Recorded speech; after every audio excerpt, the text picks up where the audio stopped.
Samuel Huntington's Clash of Civilizations remains a seminal, albeit controversial work.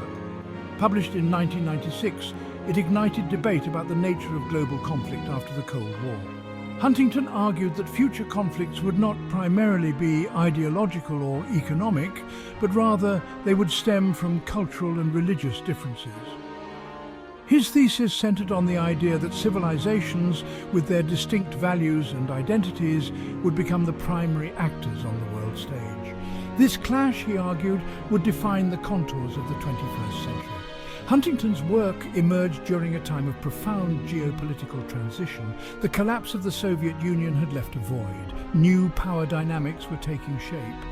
The world was grappling with how to understand this new order. The Clash of Civilizations offered a provocative framework for understanding these emerging realities. It suggested that cultural and religious identities would become increasingly salient in a world no longer dominated by the bipolarity of the Cold War. Huntington's thesis, while controversial, struck a chord. It resonated with those who saw the resurgence of religious and ethnic conflicts in the post-Cold War era. His ideas sparked intense debate, prompting scholars, policymakers and the public to grapple with the complex relationship between culture and conflict in a rapidly changing world. Even decades later, the Clash of Civilizations continues to provoke discussion and shape our understanding of international relations.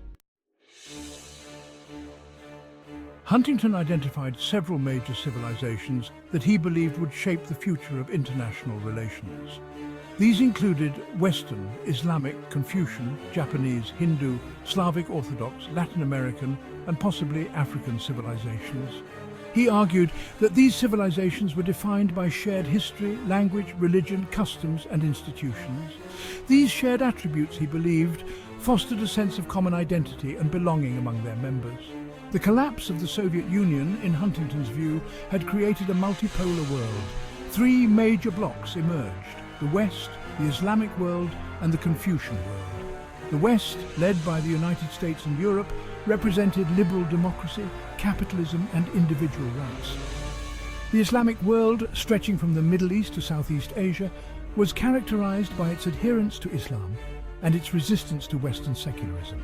The Confucian world, led by China, embodied a distinct set of values centered on Confucianism, authoritarianism, and economic pragmatism. These three blocs, Huntington argued, were not only culturally distinct, but also increasingly at odds with one another. Their divergent values and interests, he believed, would inevitably lead to conflict and tension. Huntington argued that cultural differences were more fundamental and less mutable than political or economic differences. He believed that these differences could be a potent source of conflict. He pointed to several factors that could exacerbate cultural tensions. One factor was globalization. While often seen as a force for homogenization, globalization can also lead to the resurgence of local identities and anxieties about cultural erosion. Another factor was the demographic growth of non-Western civilizations, particularly in the Muslim world.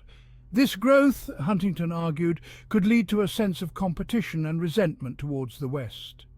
He also highlighted the role of cultural elites in promoting civilizational consciousness.